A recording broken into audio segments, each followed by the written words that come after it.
Hey guys, good morning. So this is Rohini Bhagat Gupta. आज के इस वीडियो में मैं आप लोगों को बताऊंगी कि मेरी जो टाइमिंग्स है, शेड्यूल है, मैंने कैसे सेटअप किया हुआ है, क्या टाइमिंग्स है। तो उस हिसाब से अगर आप लोग भी करना चाहो तो आप लोग भी अपना शेड्यूल फिक्स कर सकते हो।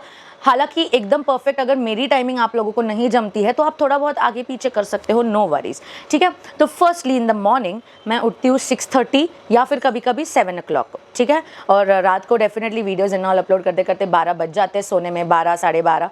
एंड देन सुबह मतलब मैं परफेक्टली 7 to 8 आवर्स की नींद लेती हूँ। That is more important. ठीक है। तो सुबह उस हिसाब से 6:30 से 7 बजे तक मैं उठ जाती हूँ। उसके बाद सबसे पहले एक घुट अपना जो पानी है वो पीती हूँ। फिर मैं वॉशरूम जाती हूँ। वॉशरूम से आने के बाद मैं एक ग्लास वार्म वाटर पीती हूँ। That is important. उसके बाद आप और कुछ लेना चाहो as in weight loss drink या फिर detox drink, that depends upon you. लेकिन firstly in the morning it is important कि आप एक ग्लास टोटली वार्म वाटर ले, जो कि उसमें कुछ भी ना डाला जाए, ना लेमन, ना जीरा, ना कॉफ़ी, ना कुछ। ठीक है। और वो भी गर्म कितना होना चाहिए, जैसे हम गरम गरम चाय पीते हैं ना, वैसे गर्म होना चाहिए। उससे क्या होगा, जो भी हमारे स्टमक में जो रात भर में एसिड्स जमा होते हैं उससे वो क्लियर होने में आसानी होती है। एंड डाइजेशन भी अच्छा उससे प्रॉपर होता है। अपॉन दैट वो वेट लॉस में भी आप लोग को हेल्प करता है। Secondly is then I drink my weight loss drink. तो मेरे लिए वेट लॉस ड्रिंक है कॉफ़ी लेमन ड्रिंक, क्योंकि मैं इतने महीनों से ले रही हूँ। 28 अक्टूबर से मैंने शुरू किया था, जिस दिन मैंने चाय भी छोड़ी थी एंड उससे मैंने इस पर स्विच कर लिया था। तो कॉफ़ी लेमन ड्रिंक मैं मेरा वेट लॉस ड्रिंक लेती हूँ। आप चाहे जो भी ड्रिंक लेते हो, टेक दैट। ओके। उसके बाद I start my 45 minutes of walking. ठीक है। 45 मिनट्स करेक्ट वॉकिंग करने के बाद मैं 5 मिनट का ब्रेक लेकर फिर मैं अपनी एक्सरसाइजेज में लग जाती हूँ। तो तब तक तो मतलब एक्सरसाइजेज ख़त्म होते अप्रॉक्सीमेटली 8:30 बज चुके होते हैं। उसके बाद फिर 8:30 नहीं, सॉरी 7:30, हाँ मतलब पौने नौ बज चुके होते हैं। वो सब करते करते वॉकिंग, एक्सरसाइज, ये सब करते करते उसके बाद मैं 10-15 मिनट्स का ब्रेक लेकर फिर मैं नहाने जाती हूँ। नहाकर आने के बाद मैं ब्रेकफास्ट रेडी करती हूँ। तो बहुत से लोगों के ये भी क्वेश्चंस थे कि भाई एक्सरसाइज करने के कितने देर बाद ब्रेकफास्ट करना चाहिए या कुछ खाना चाहिए। तो अप्रॉक्सीमेटली 45 मिनट्स टू 1 आवर उसके बाद। ओके। तो एक्सरसाइज करने के 45 मिनट्स के बाद या फिर 1 आवर के बाद आप ये सब खा सकते हो, कुछ भी खा सकते हो। तो 10 o'clock तक शार्प ब्रेकफास्ट कर लेती हूँ। ओके। शार्प इन सेंस भाई 2-4 मिनट आगे पीछे ऑफ कोर्स। तो 10 o'clock तक मेरा ब्रेकफास्ट हो जाता है। एंड उसके बाद 10-10:30 पकड़ लो। उसके बाद जो आफ्टरनून लंच है, ठीक है, उसके बीच में तो पानी पीते रहना है हमने। जो आपने देखा मैंने 2 लीटर्स की बॉटल ली, उससे मुझे बहुत हेल्प मिली है एंड बार बार पानी भरने की ज़रूरत नहीं पड़ी है डेफिनेटली। फिर हम लंच कितने बजे करेंगे, सी आप लोग ना 12 से लेकर आफ्टरनून 12 से लेकर 2:30 बजे के बीच में लंच कर लो। ठीक है। आफ्टरनून 12 टिल 2:30 आप इसके बीच में लंच कर लो। एंड उसके बाद फिर अगर आप लोग हाउसवाइफ्स हो, होम मेकर्स हो एंड या फिर आप अगर स्टूडेंट हो वगैरह, अगर आप लोगों को मतलब इम्पॉर्टेंट लगता है, मतलब आप लोगों की नींद पूरी नहीं होती, तो आप आफ्टरनून में हाफ एन आवर से लेकर 1 आवर तक का नैप ले सकते हो। उससे ज़्यादा नहीं है, हमें सोना नहीं है, बेझिझक होकर खराटे मारकर सोना नहीं है। हार्डली हाफ एन आवर से 1 आवर तक का ऐसा नैप ले लो। उसके बाद उठ जाओ।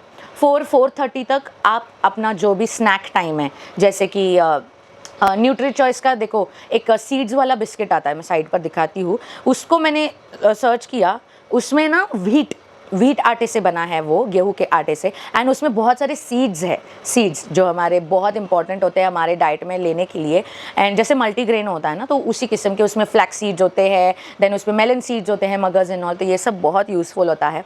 तो आप वो वाली बिस्किट अगर लेना चाहो तो ले सकते हो। लेकिन कितनी क्वान्टिटी लोगे, कितनी, मैक्स टू मैक्स 1 या 2 बिस्किट। ओके। उसके साथ आप अगर चाहते हो कि आपको चाय पीनी है, तो चाय में विदाउट शुगर वाली चाय, जिसमें कि इतनी सी गुड़ यानी कि जैगरी, ठीक है, इतनी सी जैगरी डाल दो। एंड देखना 3 कप की चाय को भी इतनी सी जैगरी है ना मिठास दे देती है एंड ओरिजिनल चाय जैसी लगती है वो। अगर तो अभी ही मैं चाय का डिफरेंशिएट भी बता देती हूँ कि शुगर को स्किप करने के बाद आप और क्या क्या उसके सब्सटीट्यूट यूज़ कर सकते हो। ओके। जैगरी लेकिन बहुत कम क्वांटिटी, ब्राउन शुगर वो भी बहुत कम क्वांटिटी। अगर आप सब्सटीट्यूट्स ले रहे हो, लेकिन इसका मतलब ये नहीं कि आप उसी की क्वांटिटी में लोगे, शुगर की ही क्वांटिटी में लोगे, उसका आधा लो। क्योंकि जो चीज़ें शुगर की सब्सटीट्यूट्स है वो हेल्दी तो है, लेकिन वो स्वीटनेस में शुगर से डबल है। तो इसलिए आप क्वांटिटी एकदम आधी कर दो उसकी यूज़ करने की, ठीक है। फिर जैगरी हो गया, ब्राउन शुगर हो गया, फिर डेट्स हो गया, मतलब ऑफकोर्स चाय में डेट्स नहीं डालोगे, मैं शुगर के सब्स्टिट्यूट्स बता रही हूँ। चाय के लिए शुगर सब्स्टिट्यूट्स है जैगरी, ब्राउन शुगर, या फिर अपने घर में स्टीविया का ना प्लांट लगा लो।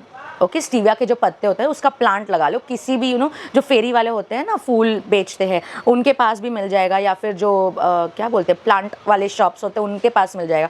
उससे क्या होगा, एक पत्ता, 1 या 2 पत्ता आपको शुगर से भी ज़्यादा मिठास देगा, एंड वो हेल्दी होगा क्योंकि वो प्लांट बेस्ड होता है। मैं मार्केट से लिया हुआ प्लांट बेस्ड शुगर फ्री वाला चीज़ें रेकमेंड नहीं करूँगी, क्योंकि वो लिखते हैं उस पर कि ये टोटली प्लांट बेस्ड है, लेकिन भाई अंदर कौन देखने गया है ना कि उसमें सच में वो पूरा का पूरा 100% प्लांट बेस्ड है या नहीं है। क्योंकि सोचो ना, वो पत्ते में से उसका वो पाउडरी चीज़ बनाना, तो उसमें क्या क्या और लगा होगा जिस वजह से उसको उसका वाइट कलर दिया, एंड उसका वो क्या बोलते हैं ना पाउडरी फॉर्म दिया। That's why avoid that. अपने घर पर ही एक प्लांट लगा लो, ठीक है। 1-2 पत्ते आपको जो मिठास देगी ना, आप शुगर भूल जाओगे, कसम से बोल रही हूँ। लिख ले, तू लिख ले, टेक इट फ्रॉम मी, ठीक है। तो स्टीविया का प्लांट लगा लो, dates, brown sugar, jaggery, stevia plant, honey, ये 5 चीज़ें हैं आपके पास शुगर का सब्स्टिट्यूट करने के लिए। सो इज़न्ट इट गुड कि आपको वो एक शुगर की जगह पर आप इतनी सारी वैरायटीज़ यूज़ कर सकते हो। ओके, कुछ भी मीठी चीज़ बनानी है, केक बनाना है, क्या बनाना, अब डेट्स को ये करके ग्राइंड करके सीड्स निकाल कर उसका पल्प यूज़ करो, क्या मिठास आएगी। सच्ची बोल रही हूँ मैं, ठीक है। ये तो हो गए शुगर की है। तो जब आप 4 साढ़े 4 बजे अपना स्नैक टाइम करोगे, तो 1 या 2 वो न्यूट्री चॉइस के सीड्स, व्हीट वाले बिस्किट, और उसके साथ आपका विदाउट शुगर वाला चाय। एंड देन अगर मतलब वो आप नहीं करना चाहते हो तो उसकी जगह पर आप फ्रूट्स ले सकते हो, फ्रेश फ्रूट्स, या फिर फ्रेश फ्रूट्स के जूसेस जिसमें कि ना आइस हो ना शुगर हो, ठीक है। क्योंकि नेचुरल जब हम फ्रूट्स लेते हैं और घर पर ही जूस बनाते हैं, चलो आपके पास जो जूस मेकर नहीं होगा, जैसे मेरे पास नहीं है, तो मैं क्या करती हूँ, फ्रूट्स को ग्राइंड करती हूँ और उसको वो क्लॉथ होता है ना, उसमें से निचोड़ कर उसका प्योर जूस निकाल लेती हूँ। हाँ, इतना भी बोलते हैं ना एकदम से एंडिंग तक उसका जूस नहीं निकलता, बट कुछ तो मिलता है ना। सो दैट्स वाई रिमेंबर कि आप जूसेस भी घर पर ही बनाओ, चाहे वो वाटरमेलन का हो, मैंगो का हो। मैंगो का तो आप मिल्क शेक भी बनाकर पी सकते हो, ठीक है। उसमें अच्छे से ड्राई फ्रूट्स डाल दो, लेकिन ड्राई फ्रूट्स में अवॉइड काजू एंड किशमिश। Instead of that you can use बादाम, पिस्ता, अंजीर, ओके, मगज़ यानी कि मेलन सीड्स, मस्क मेलन होता है ना, उसके सीड्स। तो ये चीज़ें आप यूज़ कर सकते हो। आफ्टर दैट 4-4:30 तक आपका snack time, evening snack time हो गया। उसके बाद पानी तो आपको पीते रहना है। देन आप लोग को डिनर कब तक करना है? डिनर आप लोगों ने करना है 8 to 8:30 तक अपना डिनर फिनिश कर लो, ओके। और डिनर के बाद अगर आप चाहो तो हल्दी वाला गर्म दूध या फिर फ्रिज वाला प्लेन ठंडा दूध, इन दोनों में से कुछ भी ले सकते हो। जो गर्म दूध है, और अगर आप चाहते हो तो वो ड्राई फ्रूट वाला जो अंजीर है ना, उसको ग्राइंड करके पाउडर बना कर रखो। मैंने इस पर भी एक वीडियो पहले भी बनाया था।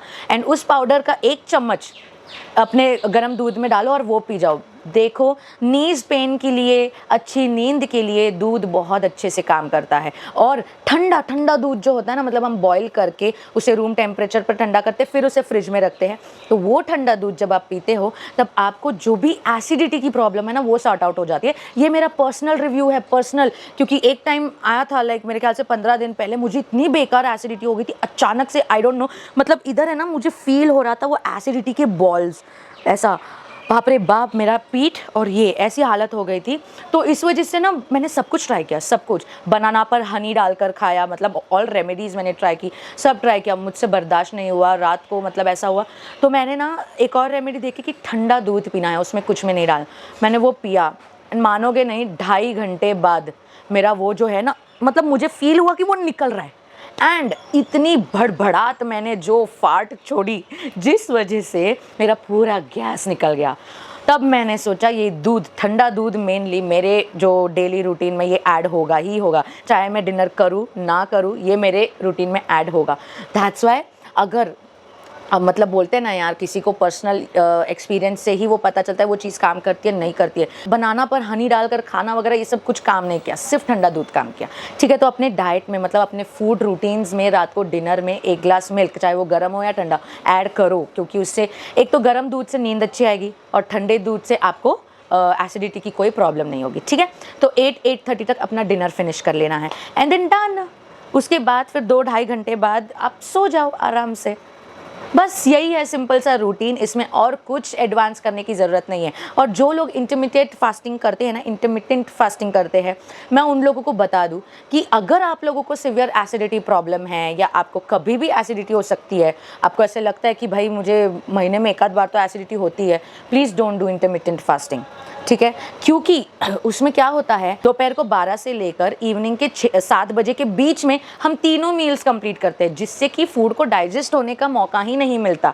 एंड देन अचानक से हम 7 बजे के बाद से अगले दिन 12 बजे तक एम्प्टी स्टमक रहते हैं, सिर्फ पानी पर रहते हैं या लिक्विड्स पर रहते हैं। So that's why I prefer कि आप लोग इंटरमिटेंट फास्टिंग मत करो, ठीक है। रिजल्ट्स मिलेंगे उससे, पक्का मिलेंगे, लेकिन ज़्यादा नहीं मिलेंगे। और जो मन मार कर रहना पड़ेगा आप लोग को, अगर क्रेविंग्स भी हो रही है तो भी आप नहीं खा सकते। So don't do that, keep your life very normal. सुबह ब्रेकफास्ट, आफ्टरनून में लंच, शाम को डिनर, परफेक्ट रखो ना। हर एक चीज़ को प्रॉपरली डाइजेस्ट होने का वक्त चाहिए होता है, वो वक्त ही हम जब नहीं देंगे तो फिर मतलब ही क्या है, बराबर। तो बॉडी हमारी बहुत बुरी तरीके से रिएक्ट करने लगती है। मैंने की थी कोशिश, मैंने 2019 में इंटरमिटेंट फास्टिंग कोशिश की थी मैंने, लेकिन ओ गॉड, मेरी जो हालत ख़राब हुई ना उस वजह से, मैंने बोला नहीं भाई ये नहीं करना है, बिल्कुल भी नहीं करना है। क्योंकि मुझे एसिडिटी उस टाइम पर शुरू हो गई एंड अचानक से मेरी बॉडी फूलने लगी।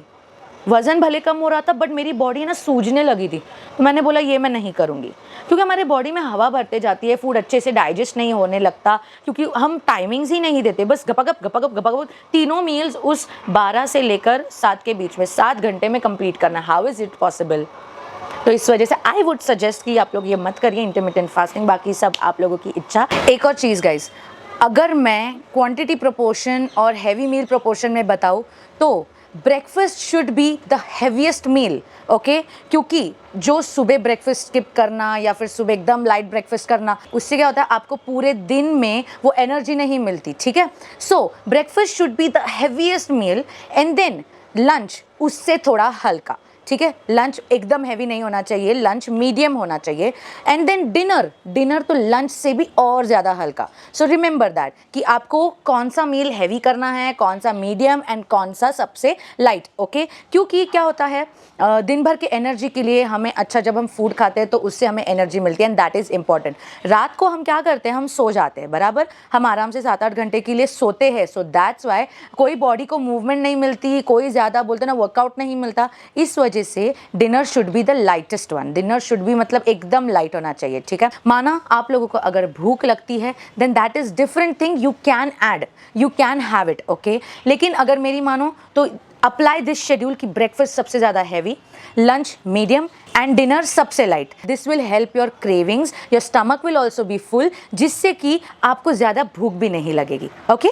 ठीक है, तो गाइज आप लोग का आज का वीडियो कैसा लगा मुझे ज़रूर बताइएगा। Was it helpful to you? I hope कि होगा, क्योंकि मैंने आप लोगों के क्वेश्चंस के मतलब यही सारे मेन क्वेश्चंस लोगों को रहे हैं एंड मैं ना हर बार वीडियोस बनाते वक्त भूल जाती हूँ कोई ना कोई point, so it's my apology for that.